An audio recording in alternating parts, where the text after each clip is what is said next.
And it also is a resemblance of my hometown maybe, or my home, my where I come from, the roots, and also this feeling when you go away from home that you feel a bit derooted in a way.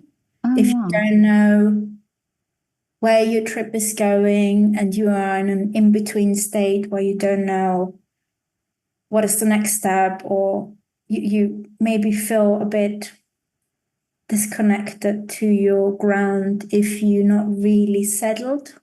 If you move flats a lot or if you change job, it feels a bit like derooted. Or even if a person dies, you feel derooted because you need to rearrange your life completely different. You will have new patterns because that person is gone or because you move away. So it's a big step.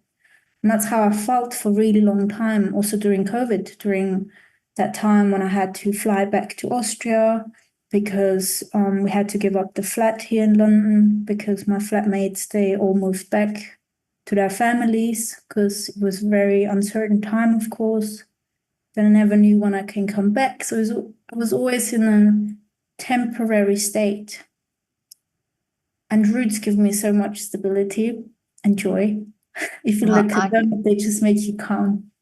yeah, I can so totally relate to it because I'm originally from South Africa, and Yeah. it is like you are derooted, or Yeah. how do you say? Because then within wherever you are, you have to make new roots again, and it's almost as if you go back, then you know that's where you were initially planted, I would say, so I can totally relate to what you are saying. And maybe that's subconsciously why the artwork so spoke to me, that when I saw it, it's really beautiful.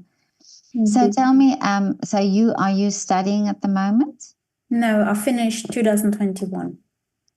Okay, so now you are full-time artist. Yeah. And doing Also teacher. exhibitions? Mhm. Last year, I did quite a lot of exhibitions. I took a bit of a break because exhibitions are very expensive. Like when you do exhibitions also to gain contacts, it's not always that you make money out of them. Um, I live in London, it's very expensive as well. So I always have like certain how do I call it?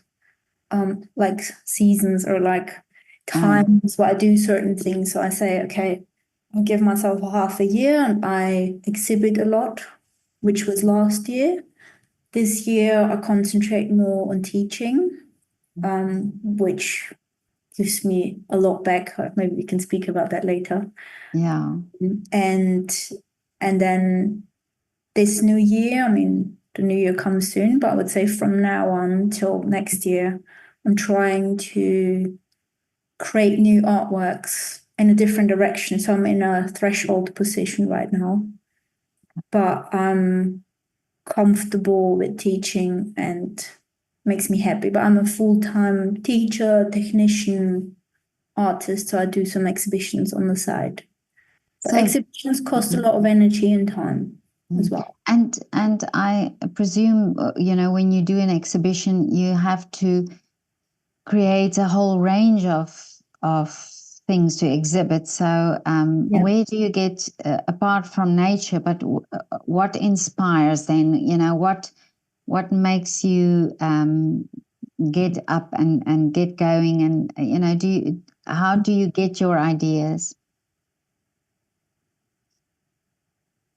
Um, I think it's hard to say. The most ideas come under pressure. Oh, okay. Like spoke with my mom about that lately. And I said I actually created the best things under pressure. Time pressure, pressure. I just thrive. And then I think that's why. Oh, yeah. I tend to overthink and then it just comes out of me. Mm. Um, but of course, I think I'm a person who is very intensely an artist since forever. So I always identified myself as an artist. I was doing I was working for my dad for his metalworking business for 10 years and some other little jobs in between. But other than that, since I'm 14, I'm a potter. So never identified myself with something else. So that's all I know. So in my everyday life, I perceive things, I look at things. I had a time where I was inspired by vegetables, like the Romanesco vegetables or cabbage. I liked structures. So every time I went shopping, I saw a new structure. I bought that vegetable and made a cast out of it and then used it in my artworks or tableware or whatever. I was very young. These were my beginnings. And now it's more like in summer, I was in Austria and we went hiking and then I saw like just a little wooden pillar, a pillar, and it was full with lichen and moss and all sorts of things. So I took a photograph. And I don't know, I make some folders on my phone, and every time I don't have an idea, I just go back to that and I print it out, put it on my wall. And it's hard. I think it just comes to you. I don't know. I don't really plan it.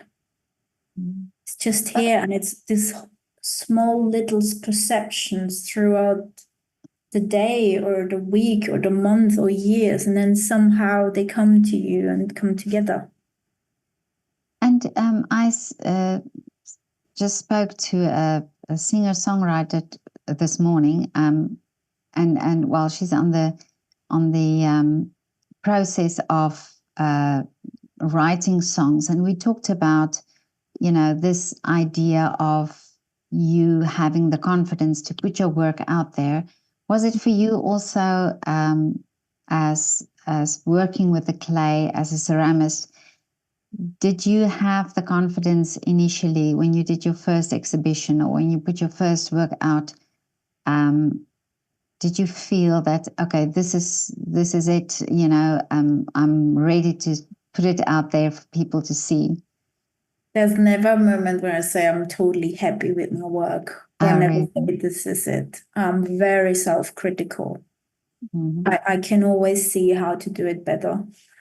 But I think one of my biggest exhibitions I did in London, and I did them after my university, and university gives you quite good confidence, especially if you go to good university and they say, oh yeah, you are one of the best art universities, and they push you constantly. They always remind you how great they are, kind of. Oh, okay. That helped a lot. They really pushed me. I was like, when I was done with university, I'm like, okay, I'm doing it. And my master work, I was quite proud of because it was a very personal work. It was a gate from ceramics, and it had to do a lot with myself, and it was not very, how can I say? You couldn't see how personal it is from the first place. But it was very out of the box, and I was quite proud of it that I made it. And it was during COVID, and nearly, I would say, we had 50 visitors for 80 students. So it wasn't, but I was ready on that day. I was ready to show it, and I was quite proud. But with other works after university and this back and forth, this COVID time really hit me. I need to say this was really a big back and forth situation that I now start to recover from. But I think it depends on which exhibition. Depends on which exhibition. If it's a really, really big one, I might say, okay, I could do it better. I try not to tell people or show them that I'm actually not happy with it 100%, but I know there was a deadline and I had to get it ready by then. And I'm always telling myself, this is the best I could do within that time frame. And I know that I never stop learning.